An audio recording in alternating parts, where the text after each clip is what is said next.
Happy Thanksgiving to those in the US. Otherwise, happy Thursday.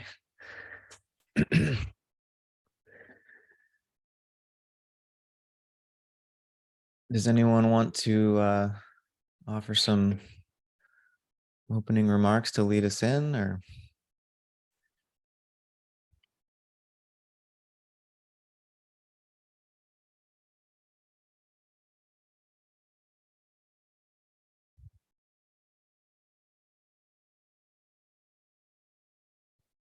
I'll say I was just struck by the way the thinkers that Steiner reviews in this chapter took up Kant's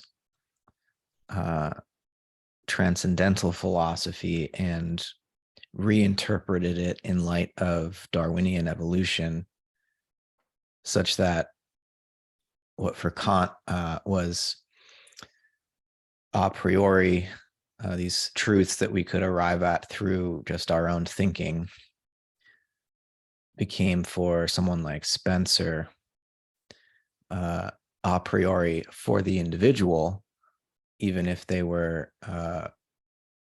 contingent and historically emergent for the species, right? So it's a very clever translation of a more idealistic, rationalist approach to philosophy and Kant into this more materialistic Darwinian picture. And it leaves us even more cut off from the ultimate ground of the world, of reality, than Kant's idealism had. Because now we can't even trust our own deductive reasoning,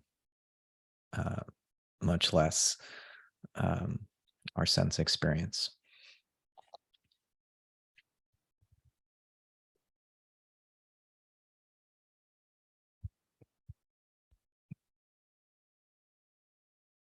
So Steiner keeps hinting that there's a deeper urge or longing that's active even in these Darwinian materialistic thinkers, that many of them still keep a place for religious belief at the edges or the limits of what scientific skepticism would allow. So we're limited by thinking and sensation to a kind of illusory picture of the world. We do the best we can with these limited tools, but a lot of these thinkers still left room for a religious belief about what might exist on the other side of those limits. And so that there's still this urge for the ego to find its place amidst the world process, even if it remained somewhat unconscious in the thinkers that Steiner's exploring here.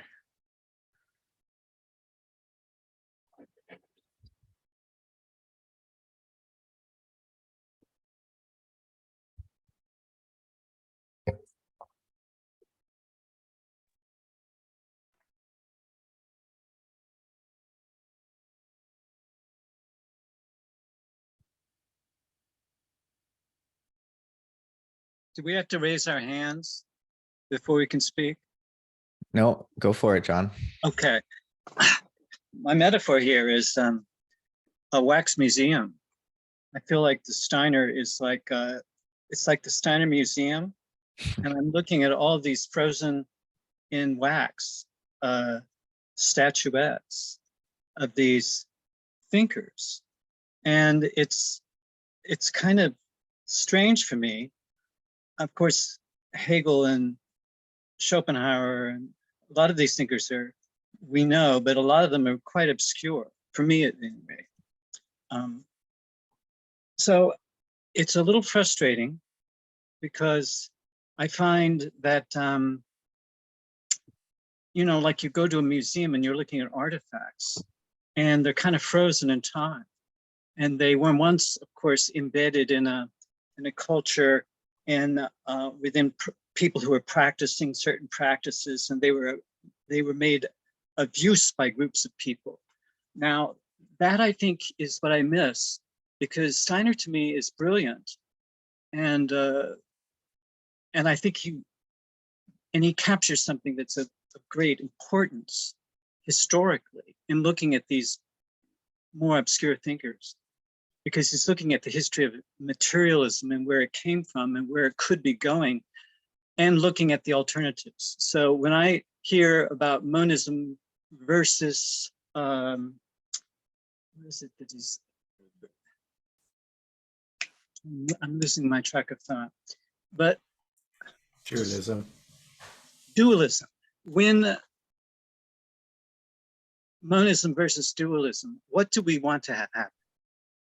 That I think is going to require our imaginations. And I'm very aware that he was sort of before the sexual revolution. He was certainly before the drug revolution. He was before the atom bomb. And most of us, or as contemporaries, we're very familiar with a whole set of isms that he was not addressing at the turn of the century when he wrote this.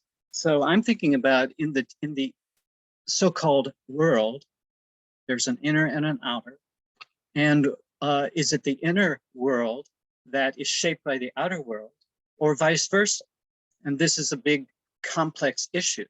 But I think if you've had certain kinds of experiences, and as I referred last time to out-of-body experiences, lucid dreaming, drug experiences, peak experiences caused by athletic, dance, and art, these are all, which some of I think Steiner definitely relates to and explores the aesthetic dimension quite thoroughly.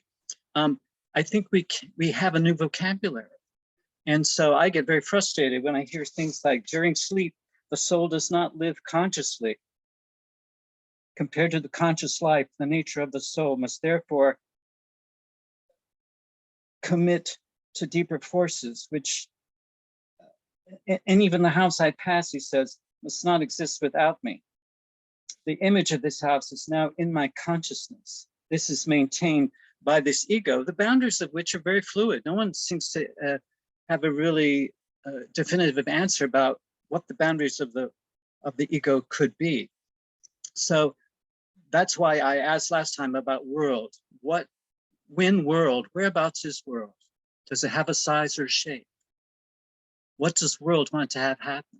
Where does world come from?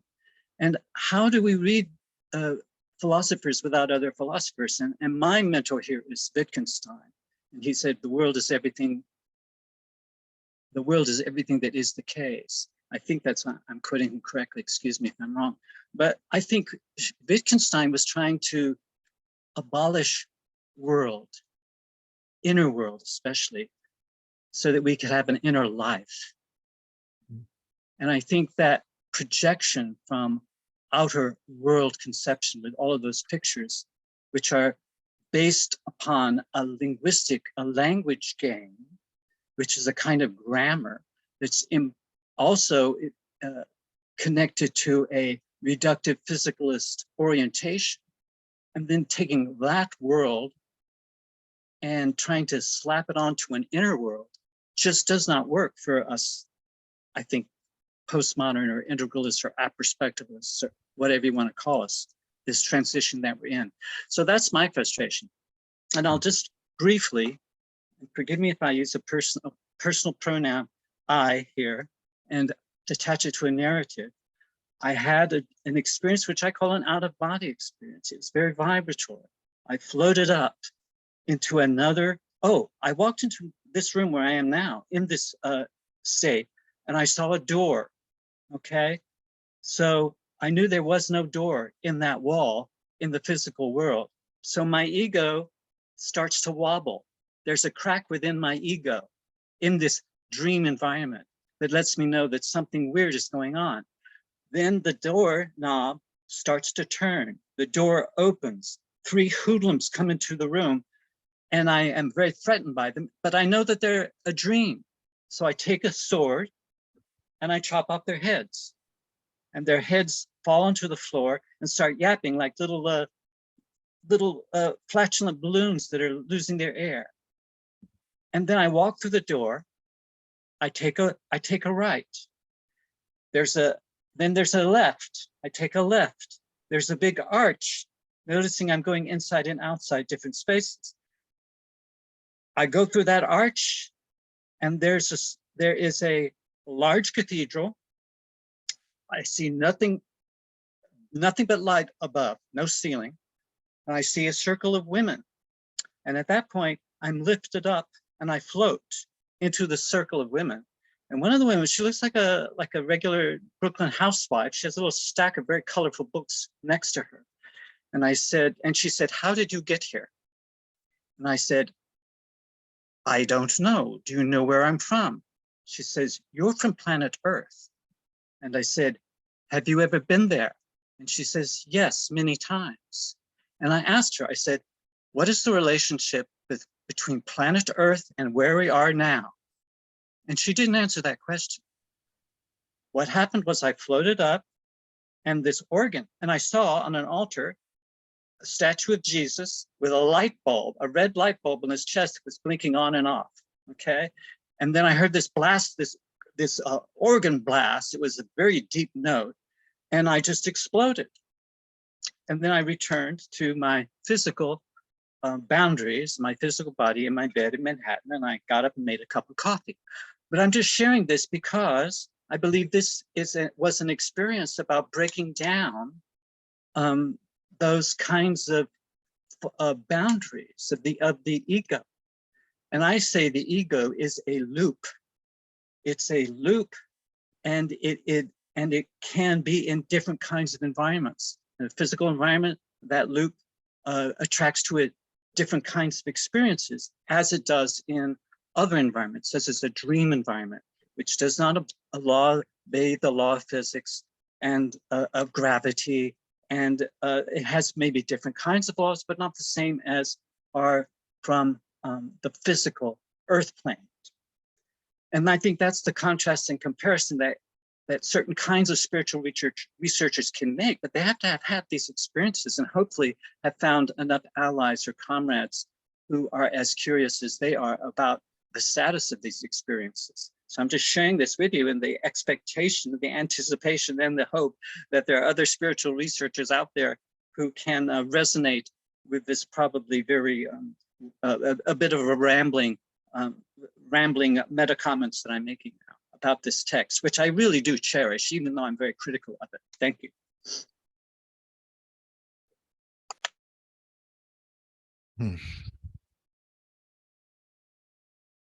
That's interesting, John, because can you guys hear me okay? Because you're describing like a dream experience, and there's no telling what's the reason for these experiences. It's just a sort of, you don't know where you are, why it's happening, and what the significance is. And that's what this chapter was about, in a sense, that these folks are reckoning the world as an illusion, that the whole world could be a dream, such as you've been describing. But you know that they're not treating it as a spiritual investigation, but they're just saying that appears to be the matter of fact of the case. And it's very interesting that Rudolf Steiner looks at this and says, okay, so the last chapter we had people who picked up natural science and said, this is the way everything is, and we can find absolute sort of security and certainty, and Darwin has given us the key to show how everything's developed.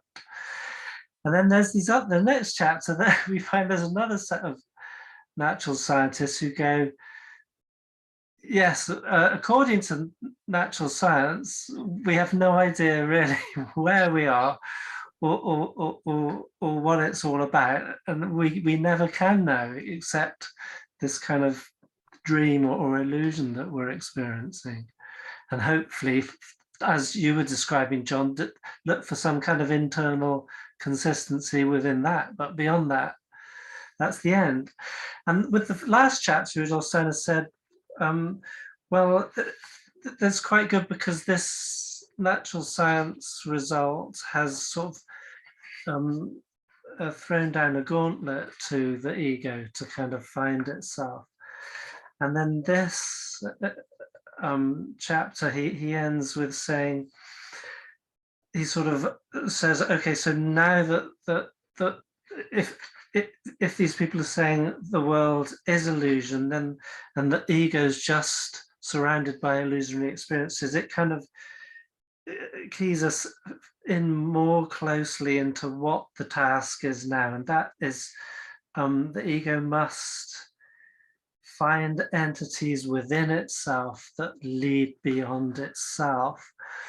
So both these kind of challenges to the idealistic and world picture which philosophy culminated in, both these natural scientific challenges are helping find what it is that philosophy needs to do to kind of, I don't know, sort of provide the ultimate proof of itself in a sense.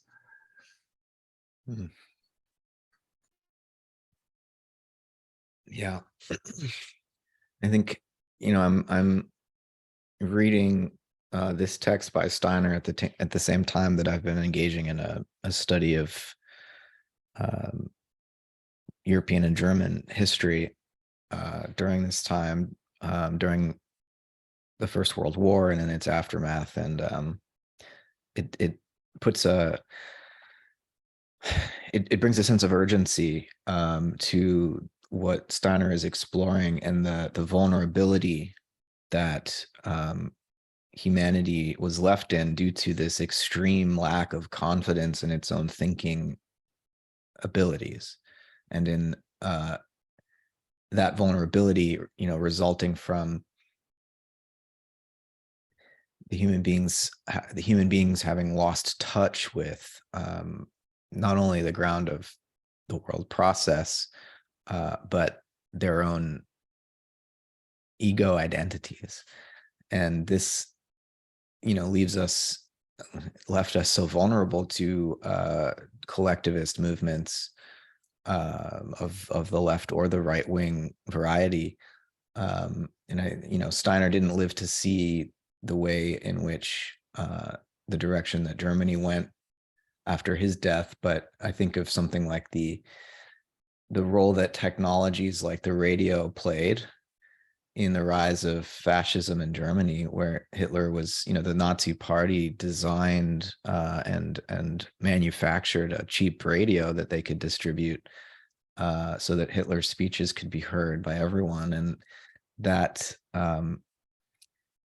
demagoguery was so easily just so easily penetrated into people's imaginations and drove this fascist political movement, because there was people had no ability to resist it, right? In light of the way that Steiner's characterizing the psychology of people at this time. And so I think we're very much still in a similar situation today. If anything, it's worsened by the pervasiveness of technologies far more powerful than the radio in their capacities to manipulate our psychology. And so it just really brings home the urgency of Steiner's project, and you know, an attempt to show how these deep philosophical riddles are not just interesting sort of pastimes for us to consider, but they have real world historical consequence.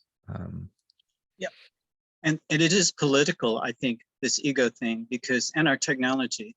I was in a group with philosophers like Graham Harman and Hans Anspacher and Marcel, I can't remember the last name. He had just written a book. And I asked him about the technology, and we were being streamed. We were going to be in an archive, and here I am talking to this group of experts.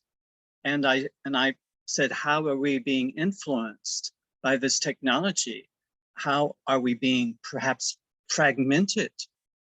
And I think that it was very interesting, because one of the philosophers, whose name I can't recall, who had just had a book out, he said, it's really political, because he says many philosophers are going towards realism, not necessarily because they are realists, but because they live in the age of Trump. And it's very dangerous when you have Trump as the leader of the world at that point. This is when he was president. Because he's such an irrealist. And he's very solipsistic in his thinking. He said that many people are moving towards realism out of necessity for political purposes, because they're embedded in institutions that are extremely fragile and are beginning to crack up. So I really appreciated his honesty that he may not, in this book, which promoted a realist orientation, really be a realist. And I think that is something that I think Steiner dealt with in his particular, the tensions and the stresses that he was trying to hold during his time, as we all are here. Thanks. Right. Yeah, that helps clarify the point I'm trying to make is unless we can contact reality as individuals through our free thinking activity and higher organs of perception and imagination at the very least, we're susceptible to fake forms of reality that we're led to feel are real because of a mass of people who share that opinion. And so unless we can contact reality individually, right, we're susceptible to these mass movements that claim to have found reality, and we feel it's real just because we're in sympathetic resonance with a group of people who feel it to be real, right? So we become vulnerable to these collectivist movements. May I chime in? Hi, everyone. Please. Hi, Teresa. Hi, everyone.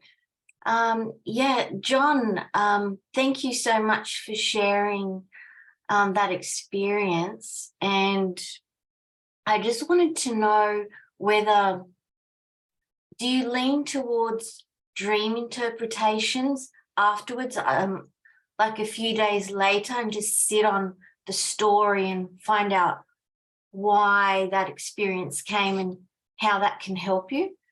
I actually dream, vision, reverie, out-of-body experience, lucid dream. I think they're all variations. And I think they share a deeper structure.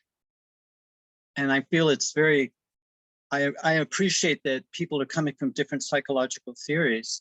And, I have to use the vocabulary of my tribe, So I feel like what I just described, for me, my vocabulary and the vocabulary I share with some people, not everybody, would be an out-of-body experience. I was floating up, I felt a vibration in my inner ear, which is the vestibular system, which is what allows us to have a sense of uprightness, up and down, as well as in and out. It's our spatial kinesthetic awareness. And I felt myself floating up, up, up, and then I was somewhere else. And then I was able to contact other entities in this space. And I think that's the overlap between cultural icons like the Jesus on the statue with a light bulb, a red light bulb flashing on and off. I think that was something that, okay, whoever created this environment that I was in, that I had questions about, I wanted to find a relationship between that environment and the earth. And I feel the world conception that Steiner is trying to describe, these many thinkers, kicking that can around. I feel like we've moved beyond that in certain ways, because I think the world conception as a frozen kind of artifact, and that people are in agreement with, comes out of a certain way of using language. So I think we're hardwired by our grammar to perceive fronts and backs. Like I see the cat is behind the tree. Well, the tree does not have a front and a back. I, the human, I have a front and a back. I project my front and back onto the tree and say that the cat is behind the tree. So that kind of a somatic syntax is hardwired in us. And when we go into other environments, which are other than physical, we take that with us, and we can deconstruct it, I believe, if we have enough capacity for holding the tension and the ambiguity. And I think many of us are being have certain certain pressures upon us, evolutionary pressures, to make this capacity for holding these tensions more available. And I think we're doing it here today as we study Steiner, who I think was a great master. So thank you for that question. I hope it was of use to you. Yeah, it's very insightful actually, because you're correct in how grammar puts us in a box sometimes, and we all have to really be aware of that and just try and find our way out so that we can see things a little bit more, yeah, in a different perspective. So thank you so much, John. One thing that towards the end of the chapter, I think you actually quoted a little bit of it, John, the last 3 pages of the chapter, where Steiner's talking about how just in this survey of these thinkers, you know, and at the beginning of the book, in the introduction, I can't remember who wrote the preface, but, you know, there's this, Steiner's historical work here is explicitly in the form of symptomology or symptomatology.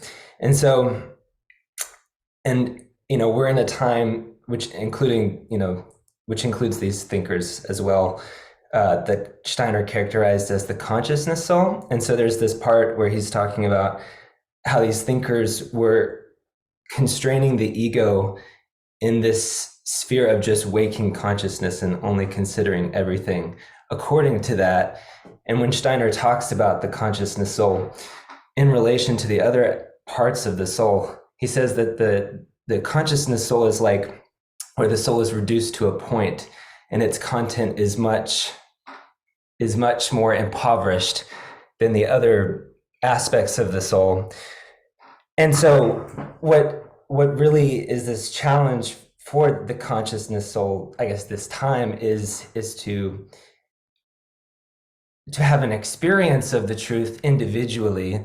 And so that's what he keeps emphasizing, you know, sort of returning to this necessity for thoughts to be brought to life within the subject, that then brings the ego into contact with something that's beyond just this meager sphere of consciousness.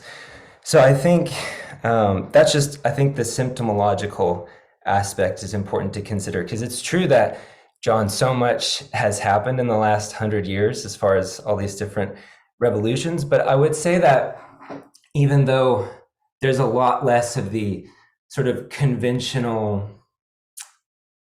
strata, sort of keeping people in,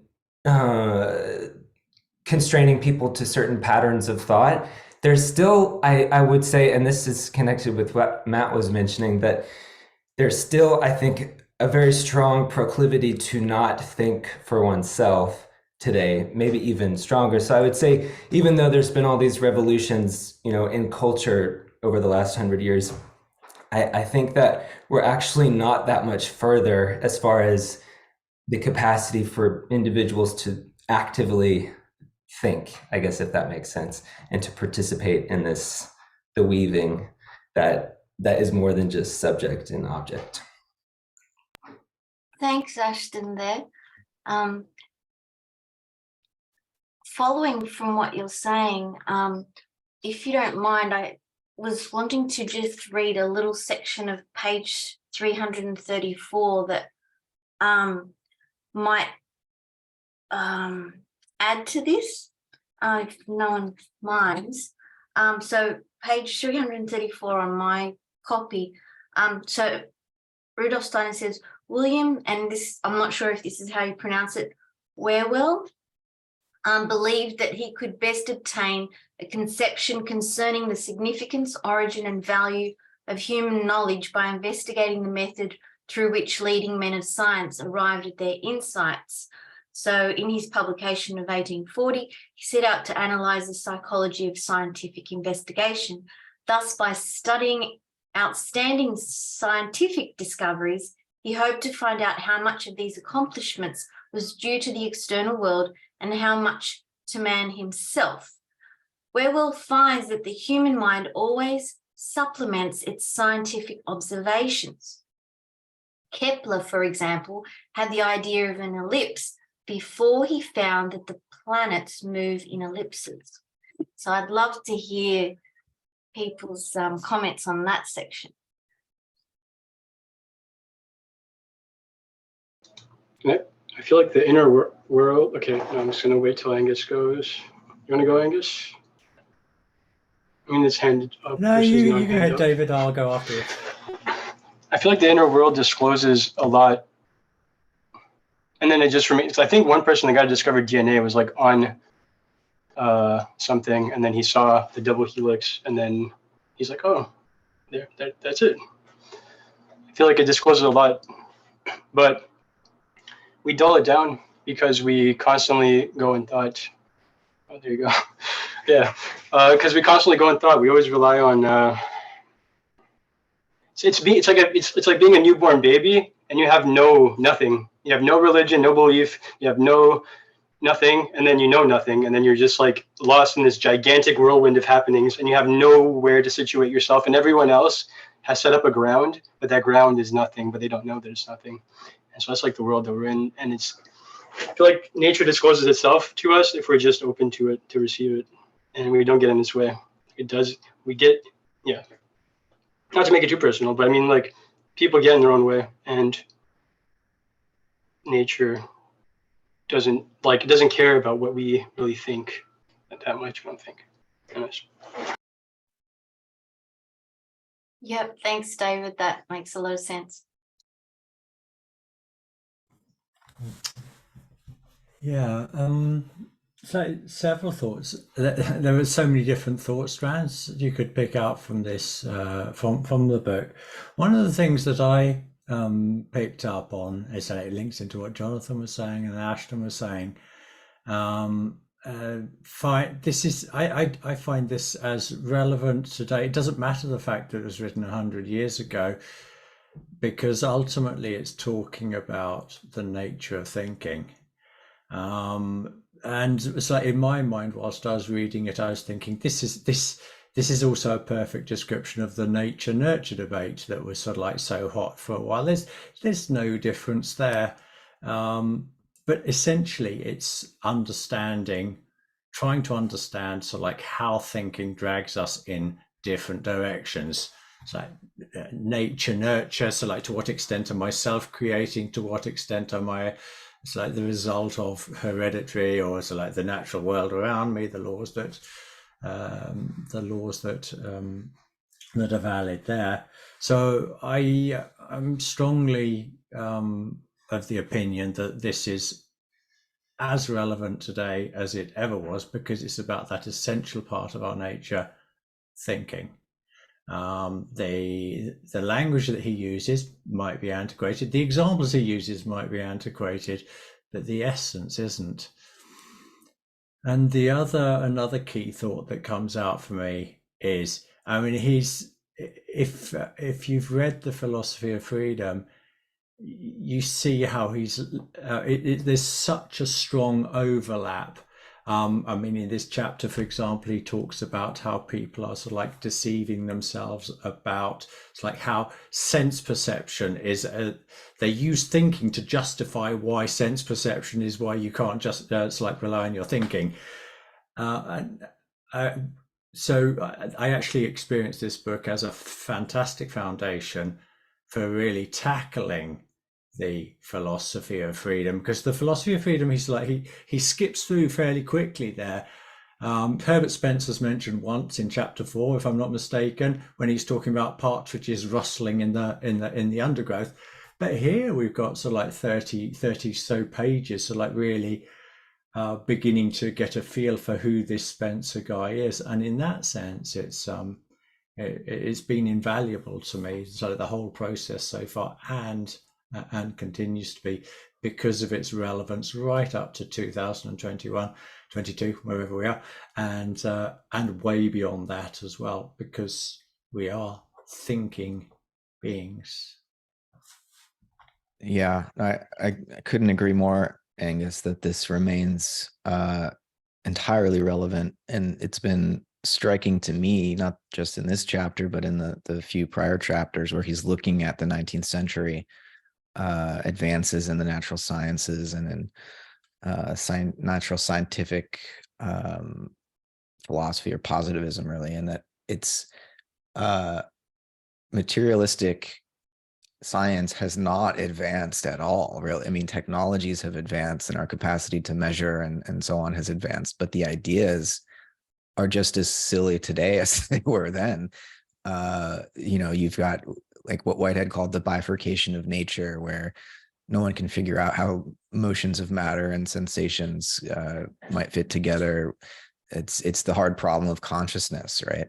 And this confusion where I kept thinking of Whitehead's statement. I think it's in Science and the Modern World. He wrote in 1925, where he says, some people express themselves as if the brain and the nerves were the only real things in an entirely imaginary world.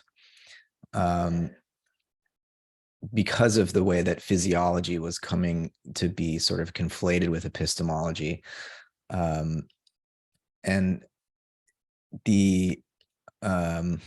I thought it was really insightful the way that Steiner points out how astronomy is sort of like the model science, because it's easy for us to make geometrical measurements of the motions of matter, and that model was being applied to everything else, including our own brains, which it's clearly not the appropriate method to understand.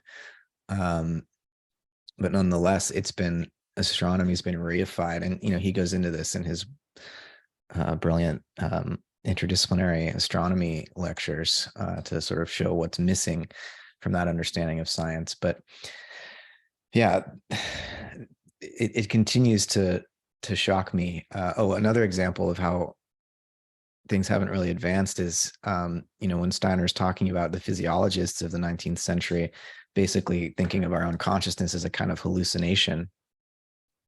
It reminded me exactly of neuroscientists like Anil Zeth, who talks about consciousness as a controlled hallucination.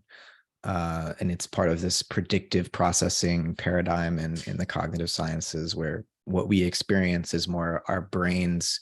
The brain, they say, is something like a divination engine, making predictions about what it expects to happen next, and that we don't ever actually perceive reality. We perceive our expectation of what's real. And so yeah, we're still, natural science is still very much batting around the same 19th century materialistic ideas.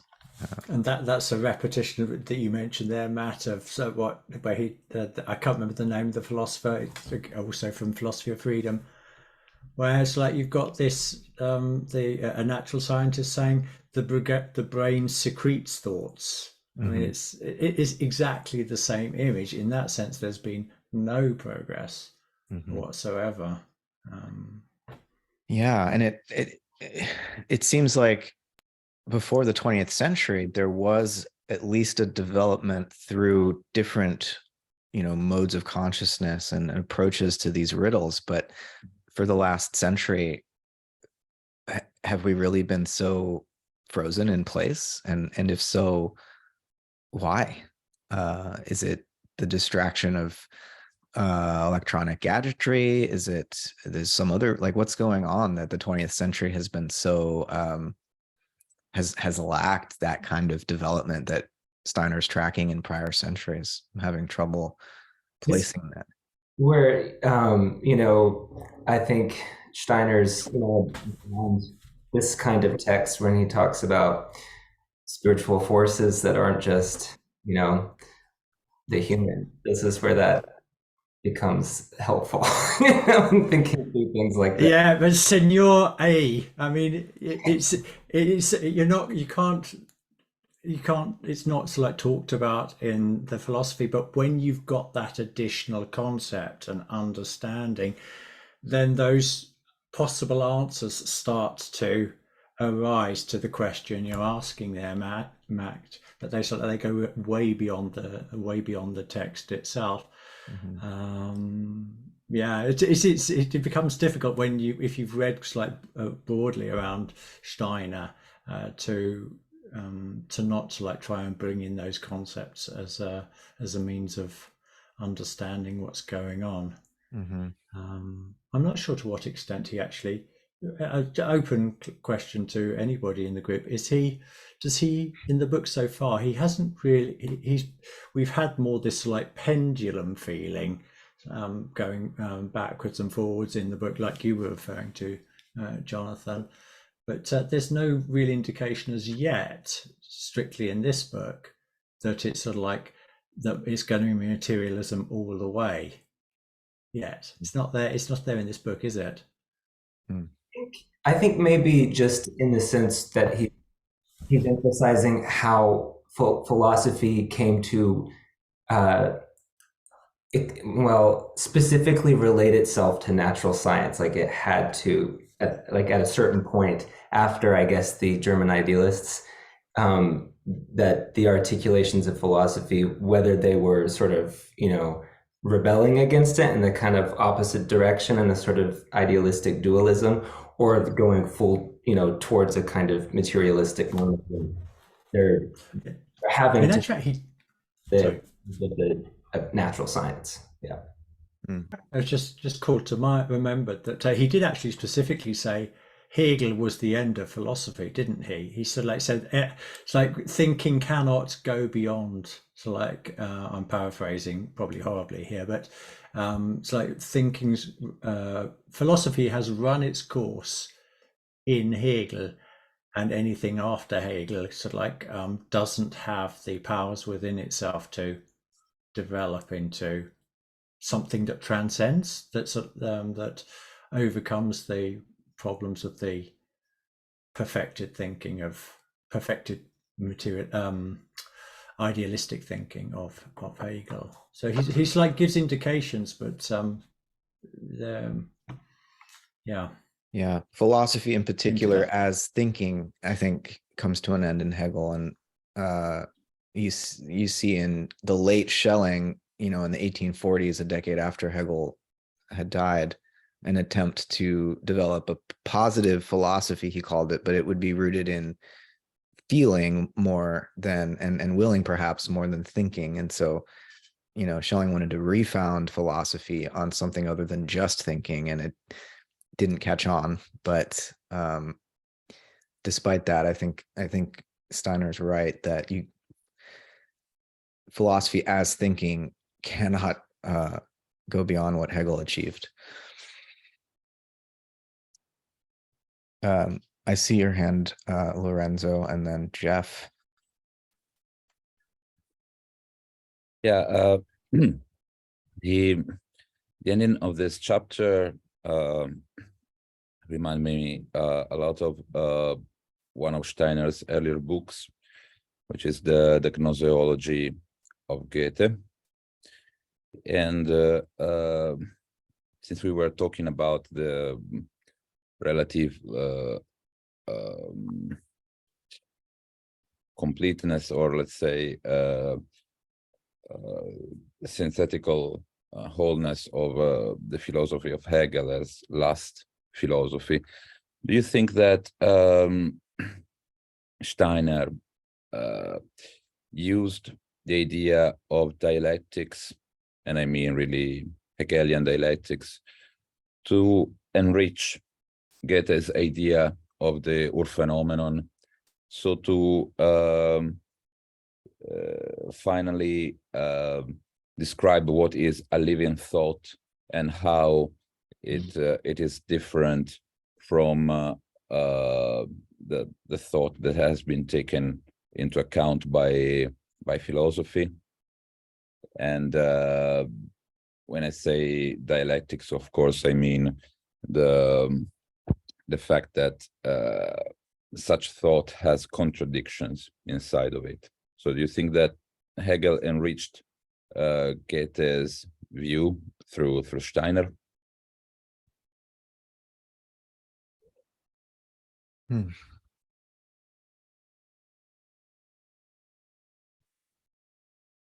I mean, I think that Steiner takes Goethe's way of seeing and his method of participatory science beyond the sphere of thought, obviously, as you know, Goethe already was seeing ideas in nature, and Hegel could only see nature as ideas, let's say, and so was stuck in this sort of circle of thought.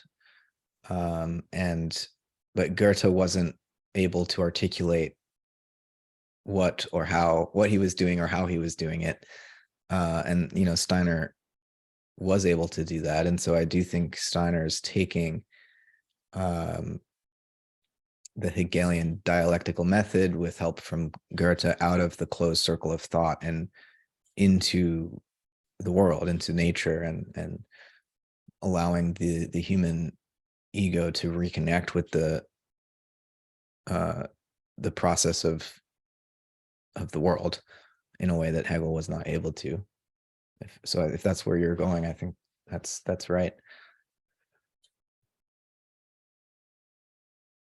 What do you think, Jeff? I'm going to take a slight turn. I mean, we're not going away from the topic here, but this conversation, like I read this whole chapter twice actually before today, but the conversation is really helping me to crystallize something. And that's, as usual, you can all play your medical Heilkunst bingo and get 10 points for what I'm about to say. But, Hahnemann in his medical Heilkunst, as I've said before, he's not very explicitly philosophical, but he's right on this same journey. And I don't remember the exact German vocabulary, but there's two different words he uses for experience. One, I think, is the German word Erfahrung, and then there's another word, and I wish I had the words right at my tip of my tongue right now, but one is Erlebnis, perhaps? Say again? Erlebnis? Oh, yes, that you got it. Yeah. Thank you, Angus. Yeah, so between the two words, we get this more kind of superficial experience. We're just kind of on the surface of like life or whatever.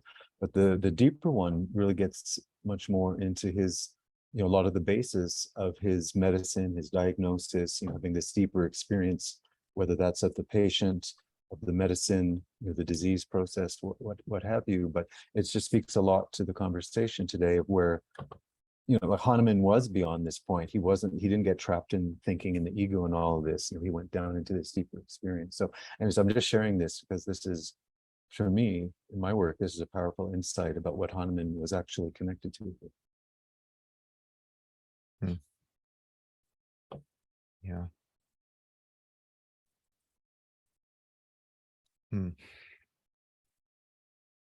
I think that's in some ways what Schelling was after too, this deeper form of experience, which would not be limited to sensation of material surfaces. In his late lectures on positive philosophy, he described the need to articulate a metaphysical empiricism, which you could, I think, if not equate, at least relate to spiritual science. And he also said we need a critique of feeling, that Kant had given us this critique of pure reason, the critique of theoretical reflection, but not, it was inadequate because it did not get to the roots of our own feeling capacity. And so in some ways, I think what you're pointing to is how Schelling tried to push the German idealist project forward, though he, in his old age, was unable to do so successfully. Go ahead, Angus, if that's a new hand. Yeah. Yeah, it is. Yeah. Coming back to the Goethe-Hegel bit, in chapter 1 of part 2, the struggle over the spirit, I'm just going to read it's like a little bit of text to show the link, and there's actually perhaps a little bit of a part of an answer to our question. So, and he's referring to a book by a guy called Michelet, Michelet says, thus Goethe and Hegel are the two geniuses who, in my opinion, are destined to blaze the trail for a speculative physics of the future, as they prepare the reconciliation of speculation and experience. Especially these Hegelian lectures could best of all have the effect of paving the way for a recognition in this respect, for, as they show a comprehensive empirical knowledge, they represent the surest test for Hegel's speculation. And then it goes on to say, this is I believe Steiner, again, it's a bit difficult to know what the quote is, but subsequent time did not lead to such a reconciliation. A certain animosity against Hegel took possession of ever widening circles. And that's like opens up to like a really interesting chapter, which is also way beyond philosophy and is actually like again in the area of politics and power, to deliberately suppress these type of ideas, because it's like we can't have people knowing too much, we can't have people understanding too much, so we have to keep these, we have to denigrate these ideas, we have to keep them under wraps so that not too many people get inspired by them and actually follow up the positive lead that Michelet is talking about here with a potential fructification of Hegel and Goethe.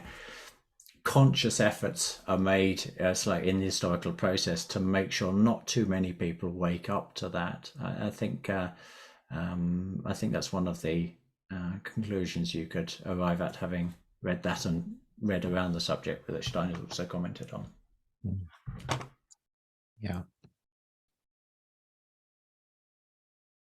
Jonathan, you're next on my screen. Yeah, so I would just add to that, also from the same chapter, on page 283 on my edition, Rudolf says, Goethe's thoughts contain the seeds for a continuation of a philosophy that was taken up by Hegel. So Hegel sort of saw something in Goethe and took it up, but insufficiently. If Goethe attempted to obtain a conception with his archetypal plant that allowed him to experience this thought inwardly, so that he could intellectually derive from it such a specific plant formation as would be capable of life, he showed thereby that he was striving to bring thought to life within his soul. Goethe had reached the point where thought was about to begin a lifelike evolution, while Hegel did not go beyond thought as such.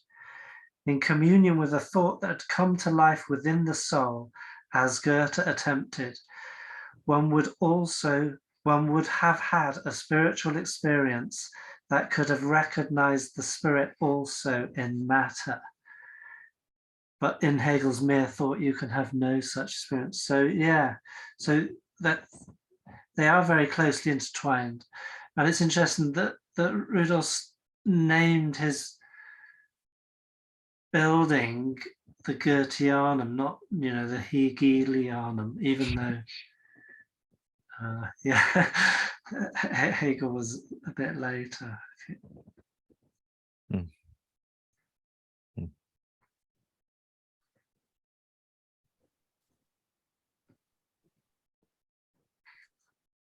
Go ahead, Lorenzo. Sure.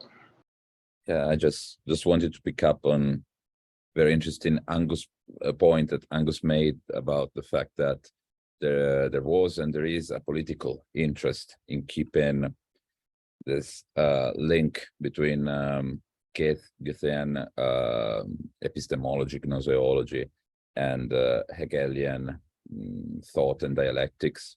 And I'd like to ask to the whole of the group, do you think that this was reinforced after the Second World War? I mean, that is my opinion, but I wanted to hear from you, because of course in this book we're just hearing about this anti-Hegelian feeling growing in the latter part of the 19th century. But one thing that maybe didn't really change, but became even worse during this century, and I am also one of the ones that thinks that this book is still very relevant because we haven't gone further, is that what happened after the end of the Second World War. So do you think that Hegelian philosophy and Goethean philosophies have been the target of Anglo-American politics during the last 70 years? I would say no. If you look at California, I think California is an incredible expression of a lot of what Goethe was talking about. And I know a lot of Germans went to, after the Second World War, they ended up like Schoenberg and Thomas Mann, they ended up in California. So I just think that's a fascinating question. But I think what we're in the middle of right now, I think Steiner brilliantly was decoupling, I think, the biology from an old physics, trying to update it with the new physics, which was already on the scene. Einstein was already around. And I think that has continued. And I think in the last 20 years, I think we've seen a movement that is continuing that. So it goes underground, then it becomes above ground, goes underground again. So, but I think what's happening now, the war in Ukraine, I think that war, we're decoupling from previous styles of doing war. I think the United States government can go up into a satellite and it can beam down to the Ukrainians information using the weapons that they have given them to defeat a foe that the Ukrainians and the US and many Europeans feel is an enemy. This is a very different way of doing war than like the First World War, where they had Gatling guns and they mowed down people. I think this is something that the technology is creating the conditions for a kind of war that is very mindful of collateral damage. And I think the Russians are being defeated because they're still in a different kind of, they're doing a different kind of warfare. So I'm just sharing that with you. I don't know if that was useful for you, Lorenzo. Thanks. Yeah, I think I was immediately going to say that yes, the Anglo-Americans have suppressed the German idealists and whatnot. But then listening to you, John, I think it's a bit more complicated than that. But so in Weimar Germany, when there was this, after the empire had collapsed after World War I, and they were trying to set up a liberal constitutional parliamentary democracy, the socialists had a lot of power. Indeed, there was the revolution after the war, and the workers and the military kind of were joining forces. But then the liberal middle, you could say, lacked a strong conviction about many things: human nature, the nature of the state, and a worldview that would be convincing to people. And so, the socialists or communists really, and the conservatives, including the Nazis, but there were Catholic conservatives as well, were, on either extreme vying for power. And what seems to me to drove what happened was the stronger convictions at the extremes won out, and Hitler ended up coming into power. And then you've got the Anglo-American reaction to this after the Second World War. People like Karl Popper associating Hegel and Plato with fascism and collectivism, communism as well. And so while liberalism seemed less alluring after the First World War, after the Second World War, it seemed like, okay, we need to back off these more convicted forms of political engagement and just be more like neutral in the way that, you know, liberals would imagine their political proceduralism. And I've been reading a lot of Carl Schmitt, the Nazi political theorist, lately to understand this period better. And he talks about Romanticism critically, and thinks that it's more akin to a kind of bourgeois liberalism than it is to any sort of fascist totalitarianism, which is interesting. And this is where, you know, John, what you were saying, the way that Romanticism gets picked up in the US in the 60s and later as in the form of a kind of new age spirituality. It strikes me that, you know, Schmidt's reading of Romanticism makes more sense to me in that light.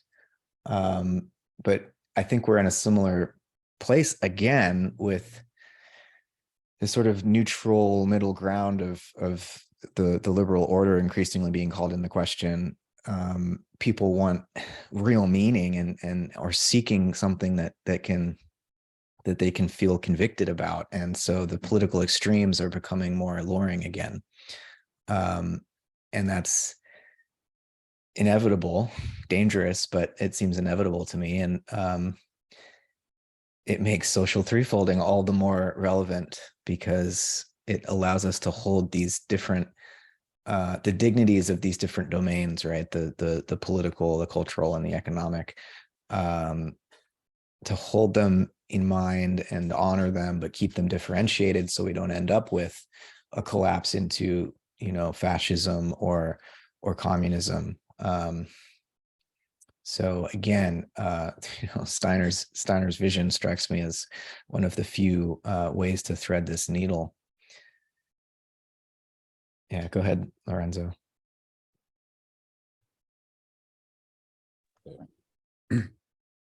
Yeah.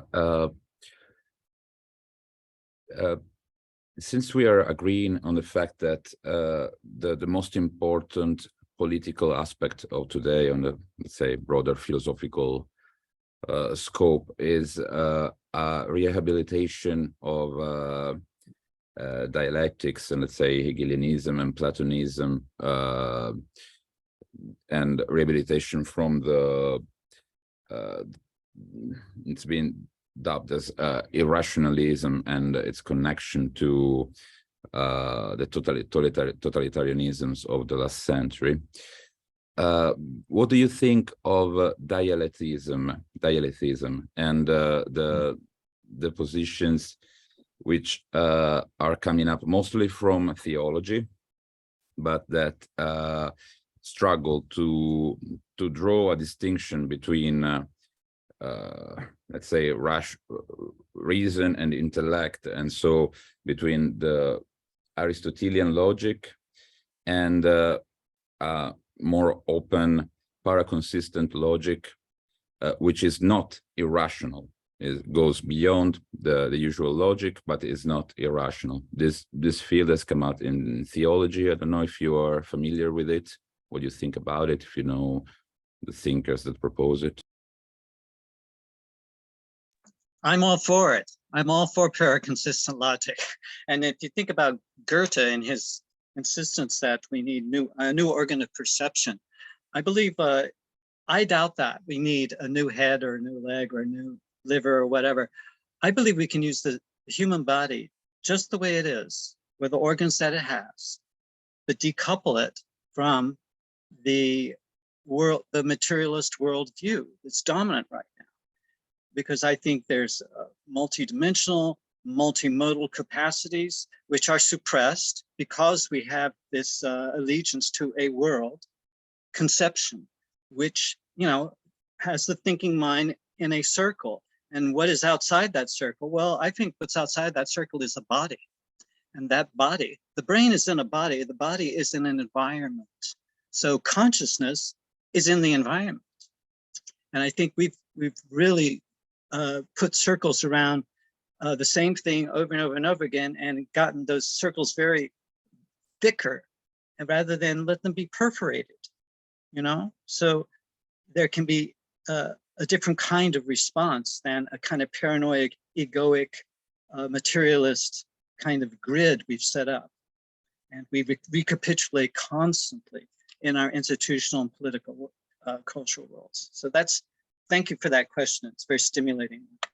Yeah, we need to wrap up here, but I'm not as familiar with dialetheism, but I sense it has a family resemblance to other approaches in the 20th century. Like if you're familiar with Jean Gebser, he talks about irrationality, or Niels Bohr's complementarity, or Whitehead has this approach to propositional truth that is it's part of his theory of prehension, and he calls them propositional feelings, and he distinguishes them from conscious judgments. Ashton and I have been talking about this lately, and that he ends up saying that this famous line in Process and Reality, it's more important that a proposition be interesting than that it be true.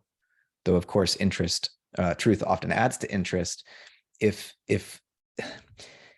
we only accept true propositions, there's a novelty is inhibited, because sometimes a false proposition can function as a lure or an ideal that brings forth creative possibilities that wouldn't otherwise have been considered. So a lot more to unpack there, but I think it's trying to do something similar from what I understand as dialetheism, but I'll have to look more closely at it. Do you want the last word, David? I see your hand up. It's kind of okay. Look, we make the separation very often between material and material, like someone who's materialistic, believes in materialism, reduces everything to like a Newtonian like set of equation that perfectly deterministically explains the system for all time.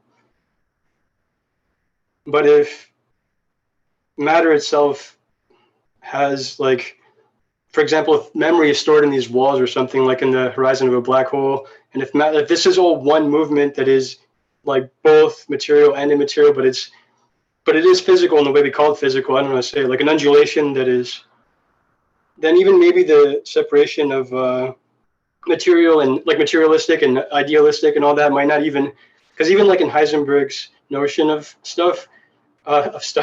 science, I think he like brings math as he brings the experiment as a mathematical object, and he uses the experiment itself as part of his theory. So he's bringing the subject into his theory now, in a way. I mean, people will argue that, and some people will be very put off by that statement, but the observer is part of the theory. So now what is science, what is materialistic, is also, it has to be based in something that's phenomenological. So the distinction between the two melts away. And again, we're left like the newborn babies again, where we don't know anything. That's Yeah. Anyways, It's statements were made.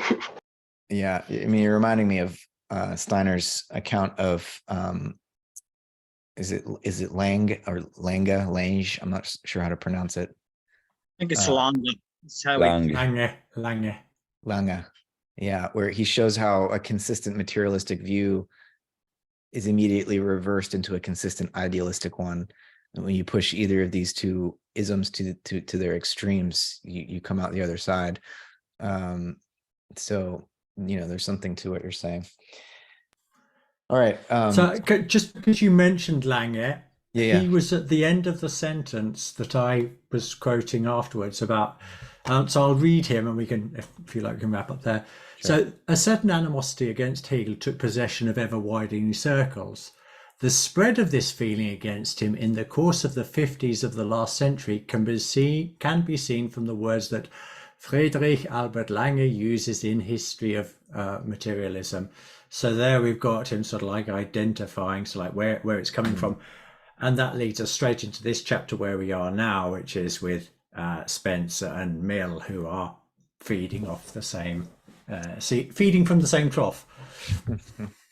Right.